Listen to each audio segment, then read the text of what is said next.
Hello everyone, সবাইকে জানাই happy new year. তো আমাকে কমেন্ট করে বলো 2026-এর প্রথম দিনটা কে কিভাবে কাটালে।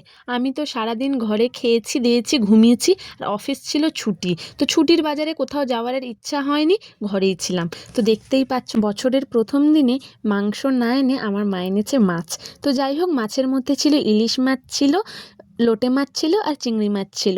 মাছগুলোকে ভালো করে ধুয়ে নুন হলুদ মাখিয়ে নিলাম, তারপরে খেয়ে নিয়েছিলাম ম্যাগি। তো আজকে রান্না করেছিলাম ইলিশ মাছের দুটো মাথা ভালো করে কুচিয়ে লঙ্কা দিয়ে মাছের তেলটাকে বার করে রেখেছিলাম। ইলিশ মাছের তেলটা এত সুন্দর ছিল, আর মাছ থেকেও অনেকখানি তেল বেরিয়েছে। আর করেছিলাম লাউ পাতা চিংড়ি দিয়ে, একটু পেঁয়াজ আর রসুন দিয়ে করেছিলাম, একটু ভাজা ভাজা শুকনো লঙ্কা দিয়ে মাখা হয়েছিল। আর করেছিলাম লোটে মাছের ঝুড়ো আর দই সর্ষে ইলিশ। ইলিশটা এক কথায় অসাধারণ ছিল, একটা বড় সাইজের ইলিশ ছিল।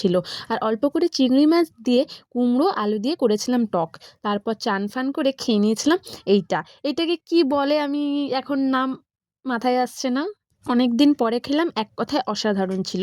তারপর এই কেকের রোলগুলো মা এনেছে, মা বলে যে আমরা তো রোজই খাই দোকানে থাকতে, তুই তো খাস না তার জন্য। আর আনা হয়েছিল নলেন গুড়ের রসগোল্লা, বছরের প্রথম দিনে একটু মিষ্টিমুখ না করলে হয়। আর রাত্রিবেলা করেছিলাম গরম গরম রুটি আর একটু চিকেন।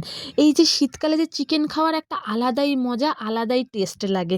তো যাই হোক, মোটামুটি নিউ ইয়ারের দিনটা এভাবেই কাটালাম। তো টাটা, সবাই ভালো থেকো।